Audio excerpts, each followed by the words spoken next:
Alright everybody, welcome to another edition of the Good Bit Podcast. Thank you very much for tuning in this week. What a film we're chatting about this week. A very nice change of pace. A very due change of pace for us here on the Good Bit. We're chatting about Mean Girls this week. Since we've had some very serious films over the past few weeks, There Will Be Blood, and then we had Goodfellas, and we had Scottish comedy legend Jonathan Watson on the show a few weeks ago chatting about The Godfather, a very, very dark animated film by the name of Shrek as well a few weeks ago. This week is Mean Girls. It's a very exciting one, and a very exciting guest. One of my favourite people is Dionne Frati. She's joining me this week, and we had a little bit of a tech disaster, but because we're pros, we've started recording again. We've wore the same clothes because we want to keep up. Continuity. We want to keep up the act because that's what we are. We're performers. But Dionne's with me for the first time. I've not seen her in so long. How funny. Good thing we've got loads to talk about. Good thing that we have got nothing else to do with our lives, because clearly I've pulled you in the day after going, I need another intro. So appreciate your time. How are you today? I'm all right today. I'm all right. I'm the same as yesterday, believe it or not. I'm good. Excited to be here. I appreciate you getting on the same jumper, keep your hair the same, sitting in the same space. That's what real professionals do. Genuinely, I even put my water bottle. I was like, it's not in shot or anything, and the listener wouldn't know, but I would know if I put it to my left and not my right. So I've put my water bottle and everything in the same place. Aye, it's one of those things like if you were on stage, it's like you do or it's just in anything, if you do a routine before the show, if you don't do it the exact same way every single time, it's like a bad luck curse. Yeah. So did you have any of those when you ever performed? Do you ever have any like rituals you do before?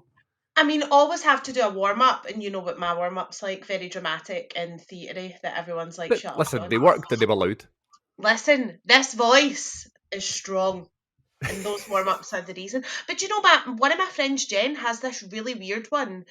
She like touches her head and sorry, Jen, I'm telling the world. She touches her head, touches the wall like 3 times. She'll go like this, stand really close to a wall, and just like head wall, head wall, head wall, head wall, head wall, head. And I'm like, and she has to do it before every show. Has to. So I'm not that weird, but I mean, just kind of weird.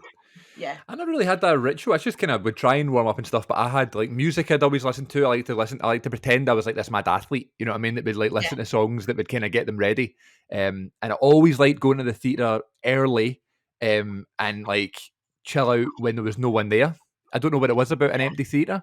It's just kind of like, I don't know if it makes me nervous or gives me butterflies or makes my adrenaline go, but it's just when you're in an empty theatre and you know like it's going to get full soon and you're going to be performing and stuff. I just don't know. I always did that. I really like doing that. Yeah. I did that when we performed many times together. There's a nice wee segue. That was lovely. That was smooth. The first thing I think about when I think about me and you performing together is that we had our drama college industry showcase, which is a thing that like when they invite all these people from the industry to all the colleges and the drama schools and things like that to see the kind of like new crop of graduates, to see if anybody wants to get like signed into any agencies or any people who are casting, just to get people in the door. And they do one at the end of every kind of BA or third year or fourth year, whatever it is. And you put together scenes, which I think is incredibly difficult. How do you sell yourself in like a couple of minutes in a scene? I actually think the scenes have gotten shorter now since we did it. Yeah. And I just thought we had no chance, never mind new people. Yeah. But the scene we did was myself and Dionne. We were actually in the scene together. And it was the last scene in the whole show. It was a Scottish play called Small Town, which is, I think, very well known in terms of the Scottish theatre world anyway. And basically what had happened was we were 2 young people. We had just encountered our first sexual experience together. And for some reason after it, Dionne's character started growing like animal parts. There's a tail coming out of her back. I was just like really excited about finishing my first sexual experience. So I was on stage just in my boxers, all for the trade. What are your memories of doing that scene together? It was a good laugh. Oh, I honestly loved that scene. Like, it was such a good scene. And I remember having the fear because we knew we had to be in our underwear. Like, that's so vulnerable. And I'm not that type, not that there's a type of person that loves it, I don't mean it like that, but I'm very much like, I like to look ugly on stage. I like to be the kind of character because then, you're not as vulnerable. So I just remember being like, we're going to be in our underwear. And I remember you had like, they were like weird boxers. They had something on it, like a camera or something.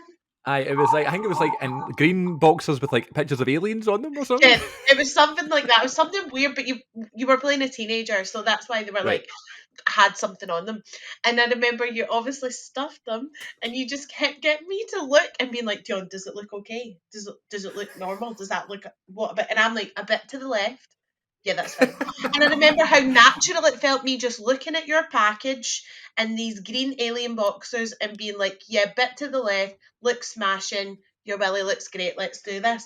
Let's get That on would that happen in stage. the normal world. That's not a normal thing to happen, but I didn't even blink an eye. Like, not even a little bit of just standing looking at my friend in his boxers saying that he's on you go. Fantastic. 10 out of 10. So Well, bizarre. that's the relationship. That's the relationship that we had or have. I wouldn't have done that for anybody else. You know what I Right. mean? But me and you were in that scene together. I was like, you need to help a brother out. You know, and I totally did stuff. But that's the issue. Like, I don't know. Maybe it was because the type of boxers, but I wanted to make sure that like people could like see them, and Yeah. because they were part of the show. But then I remember saying to our director Ian Grieve afterwards, I was like, stuff my boxers, and his reply was nice. But I feel like you had to. Like, you had to. You're on set. I It's a know. very vulnerable moment. And I'm in a silk nightie with a tail hanging out. Just so bizarre. Like, so Right. weird. Such a good scene though, like such a funny scene. And it is hard picking like a scene that can showcase you in such a short time. But I think that scene did showcase us well, and I think it went down well. I think most people's scenes on that day was really good. That was one of my favourites that I've done because I've done a showcase before, obviously. Right. And this was way better, way better. More my type of humour. Mhm. And it's online for the world to see as well. It's got quite a good amount of views online. It's on YouTube, yeah, which I've never actually really talked about because now I do all these like YouTube videos and stuff. I should really like direct people towards that video, but I think I You was should, not that yeah, I the was disappointed by it or anything, but like I think we did better ones. You know what I yeah, mean? Like, the one that was filmed was fine, and it's like a funny scene or whatever, but it feels really rushed, and it's like we need to make sure we get this done. yeah. And when there's like extra pressure on it, where it's like this is the video that's getting filmed and it will be seen by everybody, I don't know if you feel like you have to make it better, and when you're thinking that it's not as good. It's It's better not. just like in the moment and trying to get it done for the show. But we did do better runs of it. Yeah, I think the video that we've got that we've posted is definitely flat. Like you can hear that the audience isn't an actual audience Yeah, reacting and seeing it for the first time. However, stuff like that used to really get me down, and I would never post it, never want people to see it. But because I know how good it actually was and how good it went down and how many more times we done it, and it was so energized and electric, and had to pause so much for laughing. Like our scene ended up being really long because of the laughter. Like I know that myself. I'm kind of fine with the video not being its best take.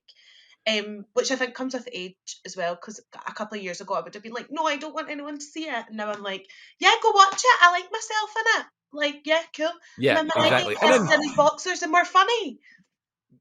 yeah, and we kind of like it worked out, didn't it? Like we both ended up with like agents and like we did Yeah, shows afterwards and stuff. And I guess yeah, that's the point. But still, it's nice to have these videos to kind of look back on. And like I do struggle to sometimes watch myself yeah. because now looking back, I can kind of put myself in those shoes and be like, or put myself in those boxers and be like, that's what I was like when I was whatever 21 or whatever it was. Do you know what I Yeah. mean? So yeah, it was a good time. And we also did another show, which I just got a Facebook memory the other day. It said 4 years ago to the day, we did a play called The Last Days of Judas Iscariot, which was originally directed by Philip Seymour Hoffman, which I totally forgot about. And the lead role was played by Sam Rockwell on Broadway. We just happened to do it in the Youth Theatre in Glasgow. How fun. Um, and yeah, we both had like really strange parts in that show, whereas like we were always there and we'd come out for like wee bits here and there. And it was almost like they were important moments, you know what I mean? But Yeah. like we didn't have too much to do. hmm What are your memories of that show? I remember you played Jesus. God I bless. can't. I was. I can't believe that's 4 years ago. That is Crazy, insane. right? God, I feel old. Um, I I love that show, and what's really interesting, well, for me anyway, is when I first went to college, when I went to Motherwell originally, Gregor did this show with my, was it my year? I can't remember. He did this show, Was it and I not with remember like, Rowan? Rowan was like the kind of lead.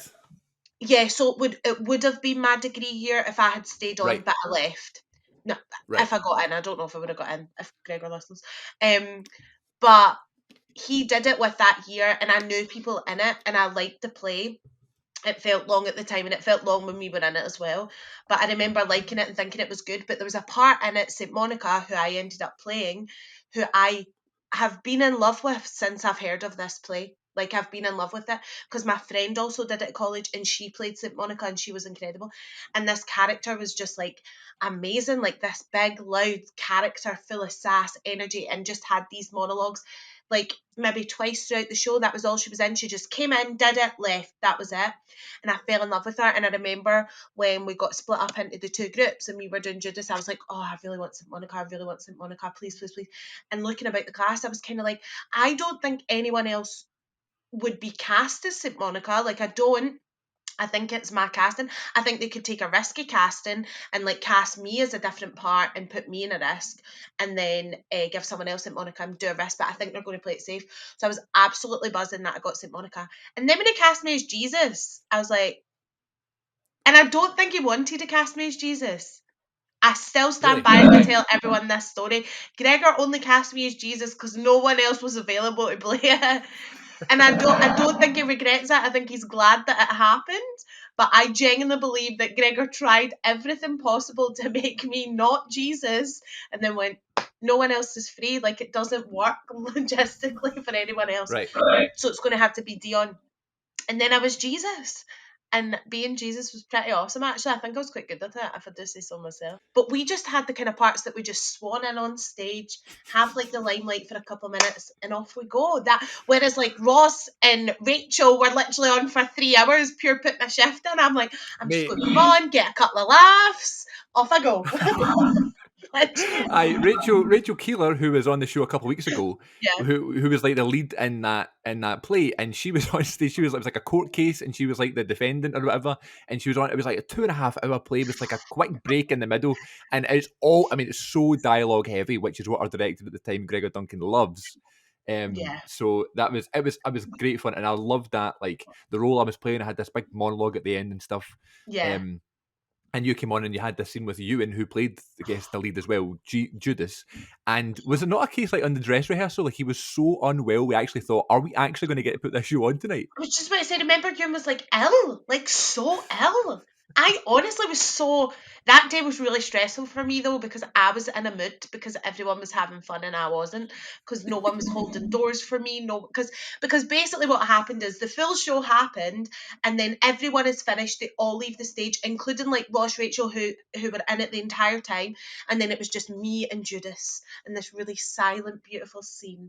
And the full show, I've been like helping costume changes, doing props, like doing doors, being quiet at the side of stage, like manning everything. And then on that day, when I came on stage, no one held the door for me. So Jesus had to open my door. And I was like, this looks weird.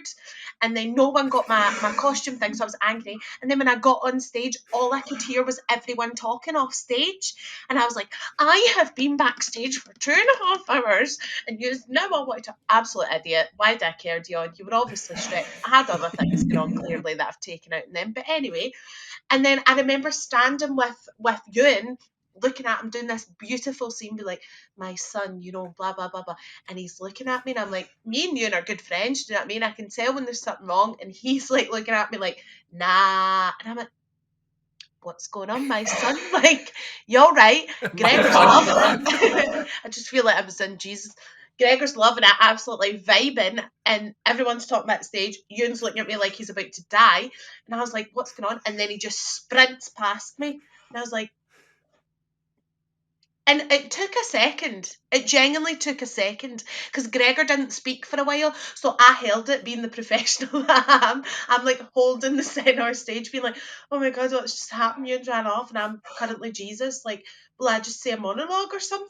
Like, what will I do?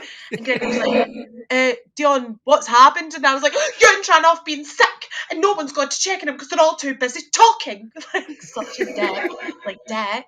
And then I ran to the side of stage, ran into the dressing room, and I was like, where's Ewan? And they were like, is he not on stage, Dionne? And I was like, no, actually he's not. He's just stormed off because he's been sick and he's not in here. So where is he? And everyone was just looking at me like, you're a dick. Like, you're being ridiculous. Calm down. And I was like, and in his dressing room, Ewan was sick everywhere. He was Aye. ill, I like being just, on stage for that amount of time. I don't know what I mean. Obviously, he's severely diabetic, you, and he's the first to admit that because he was not as if it's like a hidden thing, but like on the podcast before, we used to do like nicknames and stuff, and he came up with Diabeethoven, so he was very proud of it. And I think that's just he had low blood sugar or whatever it was. He was just ill that day and ran off and was sick. But there's just something absolutely hilarious about the fact these are playing Jesus and Judas. Judas runs off, and just standing there. I would have loved if you just started like improv and just like my son has left and, and Once he is again, never to return. made me and left me. And the thing is, improv's my favourite. So see if that happened on a show, you know I would have been right in it. I would have been like, here we go. What we got. But I just remember being such an angry girl that day. Like I was so fueled with anger. And then Not stressed. yeah, stress. There was no need for the drama though. I'm always like that. I'm such a hothead, and then 2 minutes later I'm like, I'm sorry, I didn't mean any of that. I love y'all. Well, thank you. And most Everybody's best friend. yeah. But I remember being like, you bro, if you want to be sick, just be sick on me. Like, I'm okay with that on stage. Bodily functions don't bother me. We're all natural here. Aye. And if we're in the moment and we've got an audience in, I would like to think that he would just be sick on me. I would like to think that's the way it would have gone, and the people would be like, "Wow, he was very good. He was able to be sick Yeah, on cue." I mean, things like that's what makes you a pro, Dion. You know, being people being sick on you, checking it people's is. packages is the way to go forward. Listen, you can't have any airs and graces, anything like that in acting. You've just got to get right in about it. So tell me about when lockdown started. Tell me the sort of job you were doing because I remember looking on like your social media and stuff, and you were at sea. You were like stuck at sea or something like that. You were trapped on a boat. Tell me what happened when we all went into lockdown. I honestly just can't believe that was even real. Like, how is that my life? And also, what's so weird is so many people talk about the start of COVID and their experience, and I just know none of it because I just Yeah. wasn't here. So it's so weird. But basically, my old agent was really pushing for me to do cruise ships, and it's never been something I wanted to do. I was just like, no, I'm not into it. And then she was like, just do it, just go to the audition. I eventually went to this audition, hardest audition I've ever done. They're so brutal. Like, it's very much like what you think acting's going to be, but it's actually not that brutal. And it's like lists of like numbers that are called. You might not get through this round. Like, dance, do this, do this. And I remember being like, oh, this is not about me. Like, this is not who Yeah. I am. And then I did panto that year after the audition and stuff. And then I was a bit like, what will I do after panto? Like, I've not planned anything, not thought about it. And then my agent calls me like, they want you to go on a cruise ship, but they wanted me to go out in the March, which I'm so grateful I didn't now. But then they pushed it up to the January because somebody dropped out, so they were swapping my contract to be earlier in the year. So I was like humming and hawing. I was like, I'm not sure. I'm scared. I'm scared. And everyone was like, go for it. See the world. Do this. Do that. And I was like, do you know what? I'm going to go. So I went with like 2 weeks' notice. So it was so last minute. Hadn't prepped properly. Hadn't done any rehearsals. Just flew out to Malaysia by myself Wow. and got on this cruise ship. And like I didn't really tell a lot of people because it happened so quickly. So a lot of people didn't actually know that I was going to do the job in the first place. And then people just were seeing me in like Southeast Asia, like where is Dionne? Like what's going on? So gets on Well, they this. were seeing you on social media. They weren't like just in Southeast Asia going, "What are you doing here?" Yeah, no, they saw me on social media Aye. posting like me in Singapore living my best life. And I just started doing this job on a cruise ship and it was so strange. The rules are so weird. Like, you're not allowed to do certain things, you're not allowed to wear certain things, say certain things. Like, it's all very hierarchy, and I'm just not about Mm. that. So I'm like getting used to it, doing my rehearsals, getting involved, meeting new people, going to all these amazing places. And then these people start coming on the ship at like end of February. So I've been on it for like a month at this point, and they're coming on and they're like, we almost didn't come, with what's going on in the world. And I'm like, what are you talking about? Now, on the ship, you do have Wi Fi. So you get Wi Fi, but you have to pay for it. So you kind of just don't do it. You kind of wait till you're off the ship, try and get a hotspot somewhere because you don't want to pay for your Wi-Fi. So your connection with the outside world's very, very limited. You don't see people's social media. The way we are in like normal world, we're just on our phones all the time. On cruise ships, you're not like that. You've got a landline in your cabin and people just call cabins, and that's how you know where everyone is. So I wasn't even seeing things on social media. I wasn't reading the news. Like, all these guests just kept coming on and they just kept talking like they weren't going to come. And I was like, why? And we saw like a decline in our numbers each week. So we do like embarkation and disembark and all this, right? So you get people their cards, and the numbers were dropping, and so we all start being like, what's going on, like what's happening? And we hear the coronavirus, and I was like, what is the coronavirus? Like, what are you talking about? And they were like, yeah, it's really bad, like started with a man that ate a bat and all that. And we were like, oh, people are honestly insane, what are they talking about, like not listening. Bear in mind we're in Southeast Asia, so a hotspot for diseases at this point that they're talking about anywhere in kind of Asia. And we're like, right, cool, whatever. And then all of a sudden, ports stopped letting us in. So the captain's coming over the tannoy, like, oh, Vietnam says we're not allowed in because we went to Cambodia. And we're like, what? What? Oh my What are you god. talking about? So then we're all like, what is going on? Start messaging back home. Obviously, our families don't want us to worry, so they don't really tell us anything. We then get this big staff meeting, and it's like, there is a world pandemic. And we're all sitting like, right, surely Right. not, though. Like, it's fine. So they were like, so what we're going to do is we're going to send all the passengers home. And we're all like, what? Like, it's the start of March now. Like, what do you mean you're sending passengers home? Like, no. So the captain was like, we're going to send all the passengers home and do a 2-week wet dock, which basically means you don't have passengers on board. It's just staff, and you get the ship ready for passengers. And he was like, maximum 2 weeks. So you are all staying on, but the passengers are going home.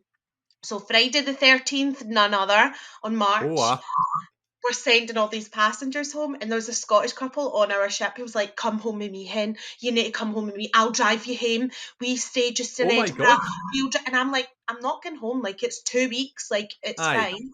Thinking it's fine.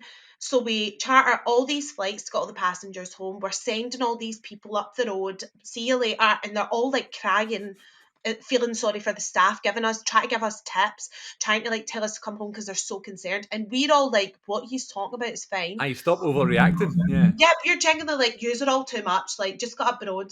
You're totally fine. We're oblivious. So I actually, my boss doesn't know this, so if he does watch this, I'm sorry, but my boss at the time, I actually slept in on the last day of, of Oh. disembark. We were meant to be there at 6 a.m. and I like we got too hard the night before and just like slept in. So I didn't say bye to all the people. So apparently, like on the last one, everyone was really, really emotional because it was the last passengers, but I wasn't there, so who knows. Right. So then we're on the ship, it's just passing, it's just crew. And Is we're that on a good thing? Like, see, when you, what was the word you used to call it that? Like, what did you say? so it's wet dock or dry dock. So Right. So does that mean wet it's a good dock. thing? Yeah, so wet dock's like when you're sailing, but you're just getting the ship ready, and dry dock's like when you're No docked somewhere. stress, things like that. Yeah. Nothing. You can walk about in your normal clothes, because normally when there's passengers, you have to like look a certain way all the time. You're not Right. allowed in certain areas. Like we're not allowed to use the passenger lifts, but Of there's course like not. 13. I'd be ridiculous. Insane, not the staff. Get out, peasant. I know. So there's like 13 flights though, so obviously, you want to use a lift. So Of they course. all leave, and we're all a bit like, party, this is amazing, 2 weeks, like, let's have fun. So the first 2 weeks were fab, because we thought it was 2 weeks. And Yeah. then we get another meeting, and it's like, we're not allowed to dock anywhere. Everyone's refusing us entry. Coronavirus is taking over the world, and everywhere's in lockdown. And we were like, sorry, the world's in lockdown. What do you mean? And he was like, What you're is a not allowed to leave lockdown? your house. Never heard of it in my life. What's a pandemic? Like, I what? know. I know. All these buzzwords flying about. And I'm like, I'm still getting used to ship terms of like aft. Like, can you give me a minute? Like, what's going You're on? thinking. You're thinking they mean like a ship kind of lingo. Yeah, I genuinely did.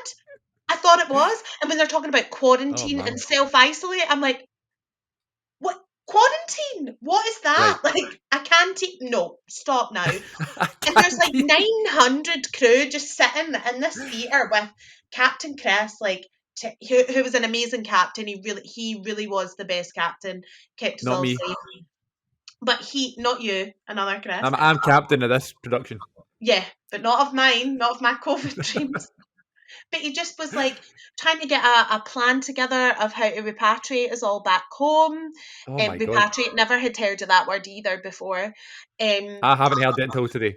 Yeah, well, it basically means get you back to your home country, like back to where Got you're you. from type thing.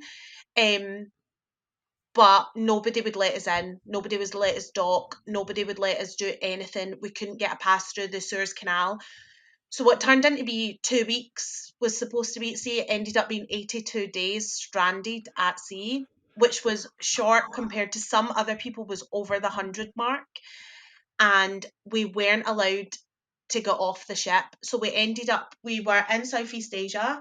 We docked at India, but not in India, just outside to try and get our Indian crew off. Then we Right. went down South Africa, up the side of Africa were Somali pirates and all that. And normally you'd have armed guards on your boat for Somali pirates. We couldn't get anyone on board the ship. You weren't allowed. So what happened was all of our security and stuff were like walking about with like mops and brushes, pretending they were like guns. So everyone's like strutting about, kidding on the guns and all that, in case anyone. Oh I my was god. like, no, that's not a gun. That's a broom, Janice. Like, what's going on? But we're just like oblivious. And then the first time we got someone on, so see when you like park the boat in a like port, you need like someone comes on the ship and guides the captain in who knows it. And Yeah. the first time that happened was the first time we experienced what actually was going on, because he came in this full suit and we weren't allowed to leave our cabins. Everywhere got deep cleaned for this person coming on, and the tannoy was going off like, do not leave your room. Do not leave your room. Stay in your cabin. Do not leave your cabin. And we were all like, what's going Oh my on? Is god. it what coronavirus? Like, is it going to give it to us? What even is it? Who knows what it is? Can't get in touch with home because you've got no Wi-Fi signal. So, like, I had no idea what was happening with my mum, with my dog, with my gran, with my granda. We were just Right. like, what's going on? Floating about, hoping to get home. And the weirdest thing about it all is we fully just lived it up, like got drunk, partied, still worked, did all this stuff, made amazing friends with people, had the time of my life. The food was awful though, like you couldn't really eat food because they were so low on rations, like they ran out of cigarettes, they ran out of like pot noodles, like you'd queue for a pot noodle and it would be like all out the door and everyone would be queuing. And one day I queued and I got to the front of the queue for a pot noodle and Pringles, you were limited, and they ran out. And I was at the front of the queue like, I just want a pot noodle. Like, what? You get that? Insane. Oh So, my god. like crazy, you couldn't get anything. But then when we got off the ship, we got off at Southampton after 82 days and we drove from Southampton to Glasgow. And when we got off, we had like a bag of like masks and stuff, but we didn't know that was a thing. So we just got given a Mhm. bag and we were like, all right, cool. Got in the car, stopped at a garage because we were all so hungry. Um, Went to go into this garage and the man lost it at us because we didn't have masks on. We went in the wrong door because before COVID, you just went in a door. There was no way Right. to go in a door. You walked through the door. He was screaming at me, and we were in Southampton. He's going, get out now, now. Where's your mask? Where's your mask? And I was like, what's going on? Like, what's happening? I don't know. I don't. What's a mask? Like, what are you talking about? What? How is it a certain way you come in? Don't hand sanitizer. And I literally just, what has happened to our world? We're That's driving through insane. the streets. It was silent everywhere. Everyone was like wearing masks. Everyone was like, don't go that way. Don't, like, it was like I had been in a different planet for those 82 days and came home and the world that I seen before I left wasn't there anymore. It And was I like missed the completely cut off transition from the world. That's completely. wild. It's insane. Absolutely insane. But I feel bad because I you're don't lost know. your houses, but I was having a party. I don't know why I found that. Me and Jack found that absolutely hilarious. Of all the people to be stuck at sea, Yeah. it was you. Yeah. The one time, and then as soon as I came home, all my family were like, of course, you choose to go and work on a cruise ship and there's a pandemic. And I was like, can't do it in an apps, can I? Like, of course I did. I know. Didn't even It's not as really if get you to do decided the it was going job. to happen. But I know. exactly, what are the chances? That is crazy, man. That is crazy. Well, I'm glad you're still here. I'm glad you made it through the other side. I'm And scared you to go live on a to tell cruise the ship tale. again, no. No, in case something Would else you do it happens. again? Would you do a cruise again? Yeah, I would. I've been like I was thinking about doing some this year, but I couldn't for health Right. reasons. But I would definitely do one, but it would depend on the itinerary. So it would depend where it's going Okay. because the job's horrible. Like it's so horrible. It's so hard. I wouldn't recommend it. But for the places that you go and the people that you meet, it's definitely worth it. Great experience. Cool. Well, I'm glad you managed to tell that story because that's so funny. Talk to me about when you wanted to like become an actor. Has it always been something you've wanted to do, or like when did you start performing? Do you know, I asked my mum this the other day because I was like, I'm going on a podcast with Chris. Mum, when did I want to be an actor? And she was like, I don't know. Um, I genuinely am like, I don't have a really cool story to tell of like when I was thrusted upon a stage and found Yeah, out I yeah, had a yeah. natural gift. Like, don't have that. I think I just always loved the idea of like being in someone else's shoes. Like I always loved pretending to be someone else. Like Mhm. um it was just always so fun. And you know, if you're having a bad day or something, or you don't like how your life is, or you're miserable or whatever, it's always nice to put yourself in someone else's position, how they could be worse or how you could be better, whatever it is. And I always was like that when I was young. And I mean, to be fair though, when I watched Matilda's like the iconic moment in my life, I almost said Matilda, because I was like 6 or something, 5 or 6 when Matilda came out, and I was Right. honestly enamored with that show because I thought I was magic. Like I thought I was also magic, and I just wanted to be her so bad. And I would stare at things as a wee girl, like feeling like try to move it. Oh, it moved, like stuff like that. And I just remember being like, I want to do that because if I can't have superpowers, can I pretend to have them and everyone else believe that I have them? Um, So yeah, I think I've always kind of wanted to do it. But also being an adult now, I'm a bit like, what else am I good at? I don't think I've got any other Well, skill set.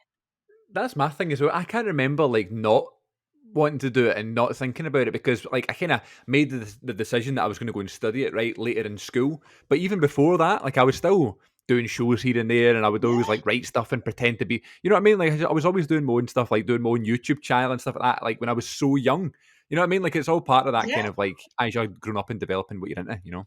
Being creative, like it's totally. I think Yeah. so, it's just in some people, and I also I speak about this to like my normal friends, like my non-creative friends. Mm. I am so not content to have like a 2 weeks in Benidorm life. And I don't say that with any hate with people who have lives like that. I actually wish I could be more like that. But I know a lot of people who work Monday to Friday, 9 till 5. They absolutely live for the weekend. Like they hate Monday to Friday. They just can't wait for Saturday to come or Friday night. And then they are miserable unless they've got a 2 week holiday planned to Benidorm. Like in the year that they like have the counting calendars on, and Yeah. I cannot live my life like that. Like I just can't. I've tried and it doesn't work for me. I can't wait for a Friday. Like I need to enjoy Monday. I need to Yeah. be somewhere that Absolutely. I enjoy my Monday and my Tuesday and my way. They all merge into one. Like I work most weekends now. Doesn't bother me. People like find it really Hmm. weird that I work every Saturday and Sunday. I love my job. So why wouldn't I work? It doesn't matter what day it is. Of course. So I think I've always been like wanting to do something different because I mentally don't think I could manage doing something that is in the social construct like normal life. I couldn't do that. So I always Yeah. had to do something creative. I also have a low attention span too. So I get like not that I get bored easily, but it's just like I can't sit and do the same thing over and over again. Like I need to get up and Yeah, move, even if it's as simple as watching a long movie. I always make that joke on here, like I'm talking about all these classic movies that are epics and stuff like that. But like, see if someone suggests, let's do a 3 hour film. I'm like, right, means I need to yeah, watch it. Not because I don't love it, but it's like I need to break it up because I can't sit still for you know yeah. that from knowing me, but I can't. I'm very like antsy and I need to do stuff. But I think um, Magic, I know we're kind of same generation, but I'm a bit older than you. But I think I'm mhm, quite fortunate because I miss out in that slightly because I wasn't brought up with like internet as much. right, So, you know, I had to wait for everything. So if I wanted a film, like I had to wait till it came out in video. And if I like the yeah. biggest thing for me is listening to music, which is such a big part of my life. When I was younger, if there was a song that I loved, I couldn't just put it in my phone and listen to it on repeat. I would have to sit and wait for it to come on the radio, and then I would record it on like a wee cassette player so that I could listen to it. So it was like all your friends, if there was like, you know, a Spice Girls song that was out, a Step song that was out, whatever it was out, you'd sit and wait for it to come on the radio. You couldn't just play it. So we didn't have everything immediately. Whereas people just a couple of years younger than me, they could get everything at the touch of their fingers. So people like your age are more likely to be, you know, more antsy, more like can't wait for stuff, but that's just because Yeah. you didn't have to wait for anything. Well, I feel like I'm at that stage where I kind of was still in your kind of situation like that, but as I was growing up, also all this new stuff was coming into style as well. So I Yeah, was that generation that instead of sitting in the house doing nothing, I was outside like playing with my yeah, friends. If I wanted to play sports, I'd just go and I'd do it in my garden or whatever. Like I didn't need to just like go on TikTok and look at it or yeah, play it on the Wii. You know what I mean? I could go out yeah, and do it, but at the same time, when I would come home and when I'd come in, I was also in the kind of like computer age. I was kind of, yeah, on PlayStation all the time. You know what I mean, as well. So I kind of had a bit of both, um, which I feel quite lucky about as well. yeah, But I do miss the days where it was. I sound so old. Imagine I miss back in my day when it was a little bit more simple. Because we were talking about last week with my guest last week, Ewan Miller. He was saying like his main memory of like watching movies when he was wee was like going to a video shop and yeah, and renting a movie. And I was like, I went to video shops and like rented PlayStation games. And he was like, yeah, really? Like it's a different generation. You know what I mean? yeah. So yeah. What about when you were wee then? What movies were like the kind of ones that you loved the most? You mentioned Matilda. Anything else? Matilda was the main one. I loved what was it? I loved Little Mermaid. Like I was a bit of a Oh Disney yeah. kid. My dad used to always put Disney on for me. Um, but I was always quite into movies that I wasn't supposed to watch. Like any sort of like true crime film, which makes Mm. sense now as an adult because that's all I listen to. But I've got a really vivid memory of, um, you know, John Benet Ramsey, the little girl that was like murdered. Oh So yeah. dark, Yeah. Yeah. Yeah. but I've got a memory of when I was wee. My mum lives in like an up and down stairs, and she's got banisters. And I snuck down from my room while she was watching it and watched it like this through the banisters. And I was so young, and it still Mhm. scars me. I still remember it. But I just loved anything that was about like really dark films, anything like that. I loved it when I was young. But yet my mum and dad and stuff would just put Disney on for me, and I'd love that as well. But I just loved anything that was like, murder, crime, drugs, and I was like, I've got to watch that. I need that life. Like, I want to watch that. It's so weird, I and it need was that life. so young. And then, like, when I grew up, and I watched like Quentin Tarantino films for the first time, like I was Of fully course. in love. Like I was in love. I was like, this is it. This is what I needed. Like, and I was too young to be watching it, but I just loved it. All the gore, like that scene in what's the one with like Mr. Pink and stuff? What is that called? Oh, Reservoir Dogs. Yeah, see the scene when he's singing like clowns to the left of me, Joker to the right, and he's like cutting them up. I watched that on That repeat. was it. Way too young, like way too young, damn. But I'm like clowns to the left, chop them up. Clowns to the right. Bizarre, bizarre. Bizarre. Do you remember the first time you went to the cinema? Do you have a first cinema experience or even an early one of anything you can remember going to the cinema to see? Do you know what I have? I went to the cinema to see Star Wars. I'm sure one of them, like the new kind of ones, with my granddad, and it's the only time I've ever went to the cinema with him, and I was really young. No, I Right. went again. The one that I've remembered the most actually with him, I've done two, was when we went to see The Lord of the Rings. Oh. And I love stuff like that, obviously. And I remember sitting and I didn't move the entire time the film was on because my granddad's quite scary in a loving way, but he's very much like follow the rules. Like you can't, don't Yeah. speak, don't rustle anything, don't take a sip of juice, and hold in your pee for 9 hours. Like he's very much that. And I remember sitting watching Lord of the Rings like this. So I took in everything and I loved it. I And was going to then say, did you manage to enjoy the film though? That you were still like very rigid in trying to watch the film? Of yeah, which is weird because I thought I wouldn't have liked that, but I think because I didn't go to the cinema very often because it was so expensive, it still is. course. Yeah. Um, but then not long after, I went to cinema with my dad, who was the complete opposite, and this is a core memory of mine, and I must have been about maybe 11, and we went to see a film, whatever it was, and my dad took in a KFC, snuck in a KFC, Right.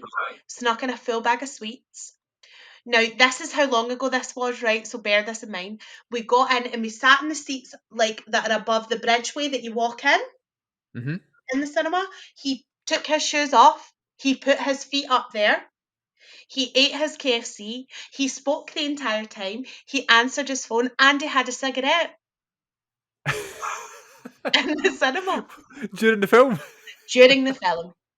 During the film. Now, I don't know if you were actually allowed to smoke at that time because I can't remember back then, like if you were, because you did used to be able to smoke in places, or Yeah, if he was full on. 2006. Once that 2006, that was a law, I think. Well, I don't know if he was allowed to, but he smoked a cigarette, and I sat rigid because in my head I had my granda going, "Don't rustle anything, don't move," and I'm like, Right? Don't light a fag. my dad's like smoking a cigarette, eating a chicken, like fully going to town on it. And I don't remember the film at all because I was so like paranoid. Like, Dad, please stop it. Stop your I chicken. really hope. I really hope it was like it wasn't like a Disney film or something. You know what I mean? There's like It kids probably and. was. It's probably full of like kids. And he's just smoking a cigarette. What's going on? Well, main question: did you have any of the KFC?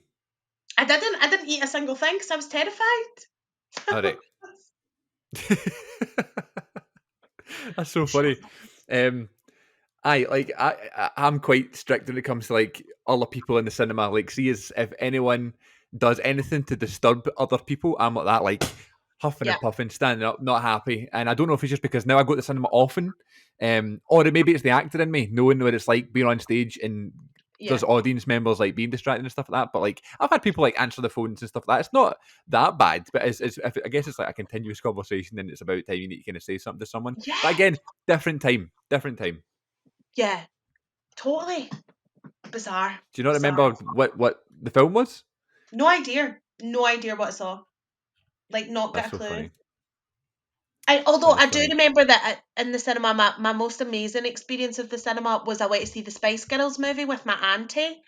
And I don't know if you've seen the Spice Girls movie, but at the I've end of not. the film, they come together and they're like, "Here, you, yeah, you, stand up. I love your dress." And it's like obviously not live, like it's Of filmed course. and it's recorded and it's in every theatre. But I went with my auntie, and where they pointed was where I was sitting, and I stood up as a little girl, and I had a dress on, and everyone in the cinema was like, "Yeah!" And I was like, the Spice Girl was like, I thought it was real, like I thought they were actually in the screen, like telling me my Oh dress was, my god, that's amazing. and it was my best experience ever because I loved the Spice Girls, I loved the film, I still love the film. It's trash, but it's great, and they told me Yeah. my dress was nice. Well, listen, they know they've got great taste. That's all that They do. matters. They know style. What can I say? Well, I'm surprised you never picked the Spice Girls movie for today's episode because that would have been something different. But you've picked, I No. guess, somewhat of not a similar film, but similar in the title. You've picked not Yeah. the Spice Girls, but Mean Girls. Yeah. Um, when I asked you to pick a film, was this something that came to your mind immediately, or did you have a couple of sort of days to kind of think about it? Well, at first I was going to pick Moulin Rouge Oh yeah, because cool. that is actually one of my all-time favourite films because I was in love with Ewan McGregor and Nicole Kidman. But then I was talking to my friend, and my birthday is actually on Mean Girls Day, which is October 3rd. And I always talk to people about Mean Girls because it's so iconic, like especially for people like girls my age, like all watched it, like it was like this massive coming of age film, and Yeah, I hadn't actually seen it in quite a while. And I was like, that might be a good one to do because I feel like it's iconic in so many ways, but actually, I've not seen it in so long. Like, is it still iconic? I know that there's iconic lines in it. I know that, we still quote it quite a lot. Even like kids today will quote Mean Girls, but I'm like, I can't actually remember the majority of the film, but I loved it. yeah. Like I remember it had such a massive impact. Like all the clothes that they wore, how they looked. Lindsay Lohan, like I was in love with her. Rachel McAdams, like I loved them all at the time. So I remember like they just had such a huge impact on me at that age in my life, and I feel like still kind of do. Yeah, I feel like that it came out of this sort of time where there was a lot of films like that for girls, and there was also lots of films like that for boys, and it was I feel like that was like in the market. You know what I mean? Like, um, a lot of young girls would pattern themselves after this. A lot of young boys would, you know what I mean, after what other films they were Totally. watching, and it was a weird time in cinema. Like, see the mid 2000s, like you would get your classics and stuff like that, right? Your very artistic films and stuff. But I feel like these films, like Hollywood films and stuff, were like promoted more. Whereas now Oh it's a little yeah. bit more of the opposite, you know. It's interesting you said it's coming of age. I didn't even think about it like that. What other coming of age films do you like? Is there any other ones that stand out as much as Mean Girls, or is Mean Girls like the number one that you think about? I mean, I'd say Mean Girls was like the number one, but I think I was at the age that these films were all very directed towards, and I watched every single one. Like there was one that was called Jawbreaker, which is like not as Okay. known, and it is actually quite bad when you think about it. But it's basically about a girl who dies because they put a gobstopper, like a jawbreaker, in her mouth and kidnap her as like a joke. Oh my god. And it's like, guys, how are we going to hide the body? Like, it's so good. I've Um, just searched it up 1999. so I would have been Who's 8. So maybe I was a bit young again watching some of that shit. let's see, was it a 15? It was a 15. You would have been, no, but I would have been fine. Um, That's so that's an bad. interesting. I've actually never heard of that one, but that's interesting. It's Cool. I so was thinking maybe more along the lines of loved it. like Legally Blonde and Loved it. what Loved was the other it. one? I loved Legally Uh, Blonde as well. I used to learn that off by heart. I've searched it here, and the first one that came up is the Lizzie McGuire movie. I guess that's one. Like classic, absolute classic is the Yeah. Lizzie McGuire movie. You know, I for the couldn't longest tell time, I you more. thought Lizzie McGuire and Lindsay Lohan were the same person. Oh no, no, come on, totally different aesthetics. No, I know That that was a now. Oh, great Freaky film. Friday. Freaky Friday was Freaky what I was thinking Friday, about. which is why, interesting fact about Mean Girls and Freaky Friday and Lindsay Lohan. Lindsay Lohan actually auditioned for Regina George, the main baddie in Mean Girls. Really? And she was brilliant. Like she was absolutely amazing at it. She was a shoe-in to get the part. But because Freaky Friday released and saw this softer side to Lindsay Lohan, she kind of became like this nice girl that everyone liked the nice girl.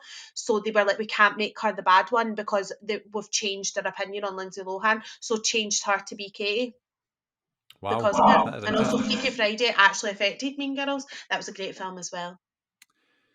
I've actually not seen it. There's plenty of ones around that time in that genre that I've not seen. The one that I love the most is a much more recent film, and it's Ladybird. Have you seen Ladybird with Don't think so. Saoirse Ronan? It's like 2016, like Yeah, yeah, brand yeah. new. Like Yeah, that got nominated uh, for awards and stuff, didn't it, at the time? I'm sure it was Oscars and everything. Aye, like Yeah, I'm that's sure a it was up there belter. with everything. Like in terms of like coming of age films, 2017. Saoirse Yeah. Ronan, Lucas Hedges, and Timothy Oh, Chalamet is yeah. that one. Yeah. Um, Definitely recommend that one. And the other one was oh no, what's the one?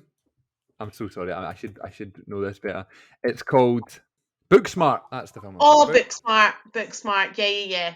That was on Netflix or something, wasn't it? Yeah, recently. That's the one I'm thinking about right there. Yes, yes, yes. That's a good one too. We're That is talking a about good coming of age one. films. So funny. There's a particular scene in that where they're in a taxi and whatever they're watching on their phone comes through the Bluetooth of the Yep, car, and it is one of the funniest scenes I've ever. I was yep. absolutely So good. howling in the cinema watching that one. That is a great Um, film. in terms of Mean Girls, then, so is this the sort of film that you would watch constantly when you were wee? Did you watch it over and over again? Yeah. Like, no doubt in my mind. It was the same, actually, that you mentioned Legally Blonde. I watched that one as well. Like, I would just watch it and watch it on repeat, and I would try and emulate them. So like try and walk like them, talk like them, the way that they move, the way that they spoke to boys, which is weird when I've watched it now. I'm like, oh Dionne, please no. The way that they would speak to the main guy, like Aaron Samuels, where she tells him to like your shirt, shut up. I did that. Like I did that as a Glaswegian teenager, being like your shirt, shut up. What? No, makes sense why I have problems with boys right now in my life, because that's the blueprint of what I copied. And their fashion, like the way that they wore like a t-shirt under a t-shirt in quite a lot of them. Yeah. So and they were all the same style of t-shirt pretty much, so you couldn't see like the other t-shirt, but it was always like tight fitted t-shirts, push up bras, and another one. Copied it, so I'd watch it and be like, okay, she's wearing orange and white, I'm going to wear orange and white. Mum, I need an orange and white top. They all wore like hipster jeans and hipster Uh-huh. skirts. Like I would watch it and be like, Mum, I need jeans like this. I do not have the shape for anything hipster. And I'd be like, can I get this? Can I get that? Copied everything. The way she did her hair. There's pictures of me with Lindsay Lohan's exact hair. Like the cut, and I love that. it was myself that cut it. And it was like a side fringe, and it was like bitty. And I was like, I'm Lindsay Lohan. Very nice. I like it. Horrendous. But so insane, like so insane how much I watched it, and wanted when I was at school, because I went to an all girls school, so we weren't that Right. cliquey, but wanting to work out what table I'm at. Oh yeah, What was see happening that's in a big thing, school. wasn't it? When I was watching the film last night, that was the big thing, and I was like, that's actually something that carried over from American schools and Yeah, movies to actually like absolutely. here too. Yeah, Yeah, it's in everything, and that's the thing. These movies like did start off, yeah, not a lot of it's defos wouldn't be used today, but a lot of like the base of what that film's about gets used now. The mean girls, the cool guys, the turn of the story where like the unpopular girl becomes popular, then realizes she doesn't have to be popular to be liked. Like that's all the same kind of thing. that's like the It's a very message. basic storyline, but somehow when I was a teenager, it was the only storyline that I wanted to watch on repeat. But which is and now it's like the storyline you want to watch on repeat are like these Netflix drug cartel documentaries and murder mysteries. Really, really deviated there, didn't I? Just No I've got difference, I a know. thirst for crime and drama, and Mean Girls does have that crime and drama as You're well. right. You're It does right. have it. Also, by the way, I don't know if you realise, but it's Wednesday today. We're recording this, so you had to bring something pink. So I don't have anything pink, Well done. but my sister gave me the scrunchie, so I'm going to put it on. Put your scrunch in. I didn't even wear anything pink. I thought about it. I was like, because when obviously That's I knew it was clever. the pink thing. I didn't realise today was Wednesday until I was like, It's a pink poster. your glasses are a wee bit Yeah, pink, they've no? got a bit pink in them. That's There true. we go. That counts. That counts. Yeah. Oh, here's a pink Uh, scarf. We're fine. it's 2-1 for scarves. It's nearly summer. Uh, Tell me if there's someone that you fancied in school, say it's Aaron Samuels, and Mhm. you were going up and quoting them. What would it sound like? I didn't know how to Nice speak to shirt. this when I was younger. I'd be like, nice shirt, shut up. I said, and I also think this is why my flirting style as an adult is so bad because I think that being rude and being a bitch is me flirting. Like I I think see. that's so and genuinely as an adult it has been a problem. But when you watch films like that, when the girls are speaking to the boys that they like, well the popular ones, they would always be like, shut up, don't talk to me, oh he's ugly, he's this, and then they would still fall in love anyway. So I just constantly was a bitch and horrible and nasty and like slate them, and then they wouldn't fall in love with me and I'd be like, hold on, what am I doing wrong? I'm doing What's happening? everything This that I isn't was supposed to told happen. to do. I don't. I've told you to shut up. I've pushed you. I've basically hit you, attacked you, called you. I've pulled out all your insecurities, and you've not fell in love with me.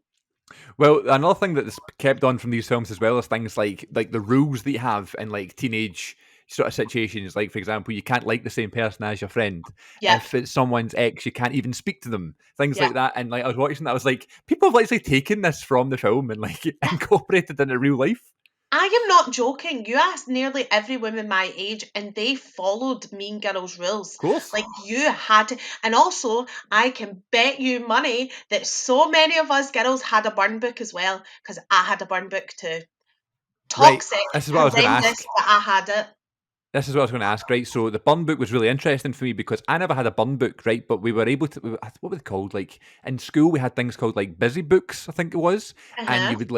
you would write all the things you're interested in. You know what I mean? And it'd be like your book. And no one was allowed to see it. And it was like you'd write about movies and I'd write about football and wrestling and all that stuff that I was into. And you'd cut things out and stick it in. That was my version as a young boy. Did you have your version of a burn book? Absolutely. I What did you honestly put in don't it? know anyone that does awful stuff. I mean, not nice. Honestly, I wasn't. I don't think I'm making myself out to be a very nice teenager, but Nothing's changed. Nothing's I'm still changed the over the same. I years. still have a burn book, right? No, I'm kidding. Um, you would always, you would just always write about people if they did something wrong to you, or if they wore something weird, or if they said something weird, and I don't remember sticking pictures to it of the person. Like we didn't Aye. have photos of the person. That wasn't Like really yearbooks a and thing. stuff. That's very American. Yeah, we didn't have like, oh, let's cut out this picture, but it was very much like you'd write a bit and then you'd maybe stick like bits from a magazine. So like, Mm, Ms. and Smash Hits, all the magazines I had when I was younger, and you cut out sections. So if it was like a picture of like a donkey or something and you cut it out and you'd be like, such and such looks like a donkey, whatever it was, and you'd write it and very it'd good. go in. And it'd be like if somebody went and spoke to a boy that you liked, you'd put that in. You'd be like, she's a bitch, she went and spoke to John, whoever John Aye. is, and put it in. You'd cut out a picture of a snake or something, put that in. Yeah, exactly. And that's what you do, and you put it in. And it was so basic, and there wasn't even anything that nasty ever in it. But it was always like, Aye, I'm going to write about your burn book, and you in my write burn in book. it. Weird. And you did it at sleepovers as well. Like you would create one at Oh, sleepovers really? for the people that weren't invited to the sleepovers. Yeah, I hundred can see percent. that. Yeah, I would have loved that if you'd kept one when we were in college together, and I would have loved to have seen what you'd written about me. I wouldn't Okay. have wrote anything though. 'Cause I'd just say it to your face now. You would. The head teacher in this, Mr. Duval, Yeah, is absolutely hilarious. so funny. Do you know he actually did break his wrist? That's why he had that on that entire time. Oh, really? That's cool. Yeah, Well, that's not funny. cool, but his name is Tim Meadows. And like the scene where he's like, someone's going to have to pay for this. We will keep you here all night. And then the teacher goes, we have to let them go by 4. We will keep you here You're till here to 4. chat for. Yeah, it's so funny. It's so funny. He's so Just good in means it. that. That's hilarious. Tiny part and then totally steals it like every time. Yeah.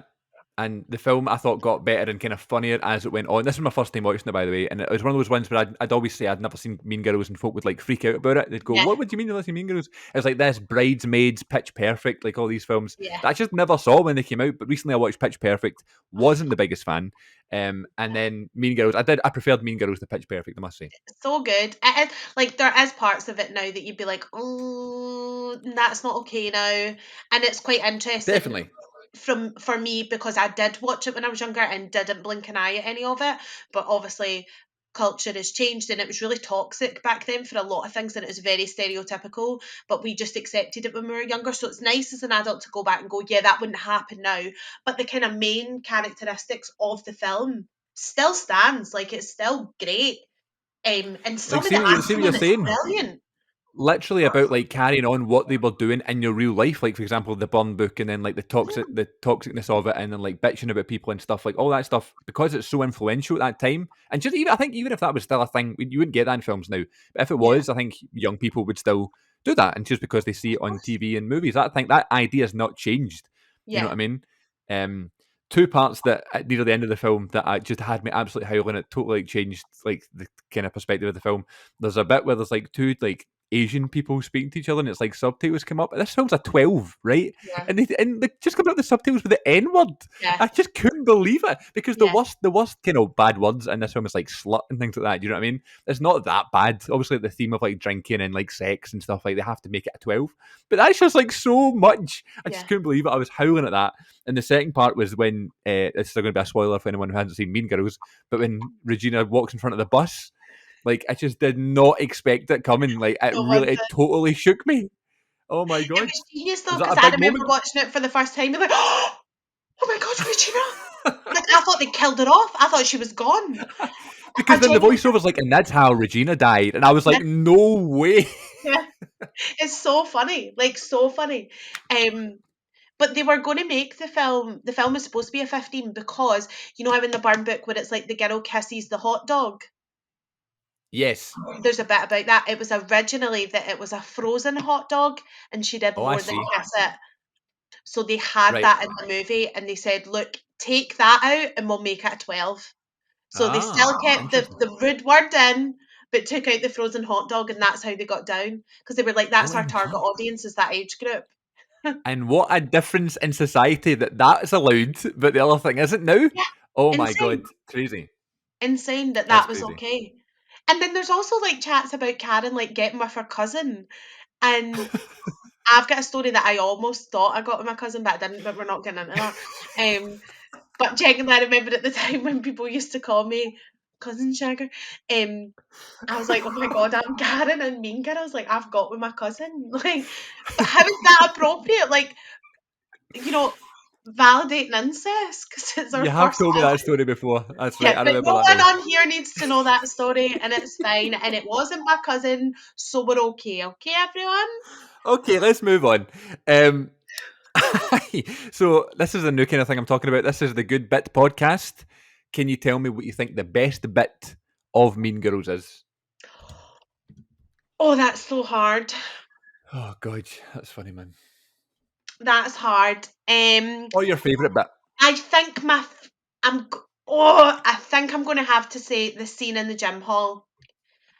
I think that's one of the most iconic bits obviously there's loads, like the bit where they're doing the Christmas song at the talent show and the mum's out. Oh yeah, I've seen All that of before. that's Yeah. great. Like all of the stuff for the mum's brilliant. But I think this scene in the gymnasium after they've just all fought and they're like talking about their feelings and the girl's like, it's not my fault. I have a wide set vagina and a heavy flow. Iconic line. Said that for years. And where he shouts, she doesn't even go here. And she's like, do you not even go here? And she's like, no, I just have a lot of feelings. Or when Gretchen like falls into the crowd and only Karen's there, and then Tina Fey's like, walk it off. Walk Like, it off. Yeah, such that is a great scene. so much happens in it, like so many iconic moments that are so tiny that they probably didn't realise at the time of filming were going to be so iconic. Yeah. I definitely think that's got to be my favourite bit, the good bit, and it's the gymnasium scene. I love that. Well, thank you very much for your time today coming on the show. What have you got coming up that you can tell us about? Have you got any upcoming work that you can punt or That's the can worst tell us question about? in the world. Do you hate me? No, I'm sorry, but you can also tell us where they can find you on the socials if you want to promote your social media. My social media is awful. Like, I literally just post pictures of me as a man with a giant nose. Do you know what I mean? I had no idea what you were going to say there. Or you and your dog. Yeah, I've got a dog. He's cute. A pug. He's been really quiet as well. No, all my social media is just Dionne Frati. DIONNEFRATI. I'll follow you back. Oh, nice. I'll put it below in the description in the box here on the what do you call it now? The description box, as we used to say on YouTube. I don't know if it matters on Spotify. You're the pro. But I also have I'm obviously doing this summer panto, which is great, but I've got doing a theatre show in September. Lovely. With Giza Break, which I'm co-directing and I'm in. So I'm doing that.